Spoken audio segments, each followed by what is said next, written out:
இதோ கருவுற்றிருக்கும் அந்த இளம்பெண் ஒரு ஆண்மகவை பெற்றெடுப்பார், அக்குழந்தைக்கு இம்மானுவேல் என்று பெயரிடுவார். எசாயா 7:14. இதோ ஒரு கன்னிகை கர்ப்பவதியாக்கி ஒரு குமாரனை பெறுவார் இல்லையா, அவருக்கு இம்மானுவேல் என்று பெயரிடணும். அப்ப இது பெரும்பாலும் இந்த கிறிஸ்து பிறப்பின் காலங்கள் அதிகமாய் நம்ம வாசிக்கப்படுகின்ற ஒரு திருவாசகமாக இது இருக்கு. இதுல கன்னி கர்ப்பவதி ஆகி குமாரனை பெறுவார். இஸ்ரேல் சமூகத்துல பாத்தீங்கன்னா பெரும்பாலும் ஒரு குழந்தை பிறந்துச்சுன்னா ஆண் தான் பேரை வைப்பாங்க, அதாவது அந்த குழந்தைய தகப்பன் தான் பேரை வைப்பாங்க. அப்ப அந்த குழந்தைய தாய் வைக்க மாட்டாங்க. இயேசு கிறிஸ்து கூட யோசேப்பு தான் பேரை வச்சார். அப்போ இது இருக்கிற ஆண் சமூகத்துடைய மிகப்பெரிய ஒரு உரிமையாக அது இருக்கு. இப்ப கன்னி கர்ப்பவதி ஆகி அப்படின்னா இது ரெண்டு விஷயத்துல புரிஞ்சுக்கலாம். ஒன்று, சின்ன வயசுல கன்னியா இருக்கிறாங்க பாத்தீங்களா, அந்த கன்னி.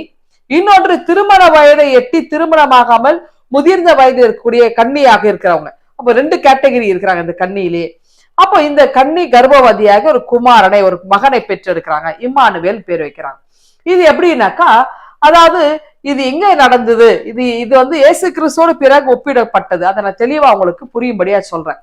அதாவது எகிப்தில இருந்து மக்கள் விடுதலையாய் வந்த பொழுது இந்த இஸ்ரேல் சமூகம் என்ன பண்றாங்கன்னாக்கா, ஒவ்வொரு நாளும் கடவுள் எங்க கூட இருக்கிறார், கடவுள் எங்களுக்கு எல்லாம் வாழ்வு கொடுக்கிறார் அப்படின்ற புரிதல் அவங்களுக்கு இருந்து நம்பிக்கை இருந்தது.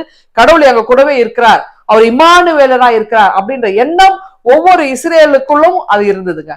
அதனால்தான் அவங்க என்ன செய்கிறாங்கன்னா, ஒரு குழந்தைக்கு பிறக்க அந்த குழந்தைக்கு இம்மானுவேல் பேர் வைக்கிறாங்க. ஏன்னா கடவுள் எங்க கூட இருக்கிறார். யாருடைய காலத்துல இந்த குழந்தை பிறந்துச்சுன்னா, ஆகாஸ் அப்படின்னு சொல்லக்கூடிய அரசருடைய காலத்துலதான் அந்த குழந்தை பிறக்கிறது.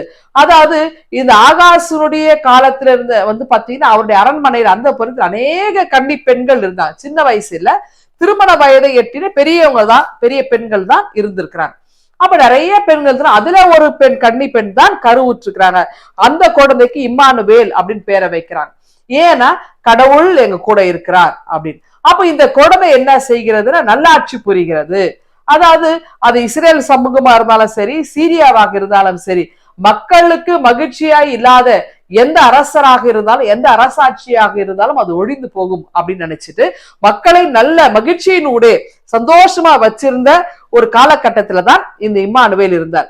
அப்ப இம்மானுவேலுடைய ஆட்சியை குறித்து எல்லாருமே பேசிட்டு இருந்தாங்க. அப்போ இதெல்லாம் முடிஞ்சது. கிட்டத்தட்ட 750 வருடம் கழிச்சு, ஆகாசுடைய காலத்துல இருந்த காலகட்டங்களுக்கு அந்த குழந்தைக்கு இம்மானுவேல் பேரை வச்சாங்க. 750 வருடங்கள் கழித்து இப்பொழுது இயேசு கிறிஸ்து பிறக்கிறார். இயேசுவுக்கு அந்த பெயரை வைக்கிறாங்க.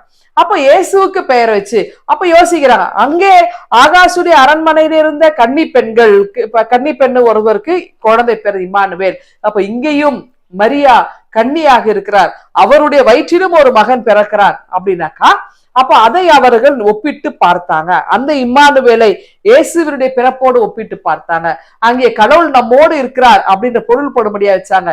இங்க மரியாளுக்கு ஒரு குழந்தை பிறக்கிறது, இயேசு பிறக்கிறார், கடவுளுடைய குமாரன், கடவுளுடைய மகன் நம்மோடு இருக்கிறார் அப்படின்ற ஒரு பெரிய ஒரு உண்மையை தான் அவர்கள் அந்த நிலையில தான் அந்த பெயரை சூட்டி இருக்கிறார். அப்படின்றால் இந்த இம்மானுவேல் என்றால் கடவுளுடைய மகன் நம்ம கூட இருக்கிறார். அப்படின்றால் இந்த கிறிஸ்து பிறப்பின் காலங்களிலே கடவுள் மகனாக, கடவுள் தம்மையே கையளித்தவராக தம்முடைய ஒரே பேரான குமாரனாய் நமக்காக ஆண்டவர் கொடுத்திருக்கிறார்.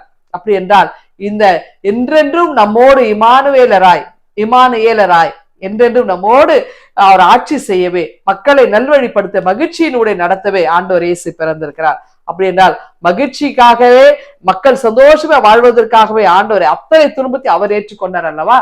அப்படி என்றால் நம்ம வாழ்க்கையில என்னாலும் சந்தோஷத்தை கொடுப்பதற்காக, மகிழ்ச்சியை கொடுப்பதற்காக கிறிஸ்து என்னும் இரட்சகர் உங்களுக்காக பிறந்திருக்கிறார், எனக்காக பிறந்திருக்கிறார். இந்த சிந்தனையோடு இந்த நாளை நீங்கள் தோங்குங்கள். ஆண்டவர்களை ஆசீர்வதிப்பாராக.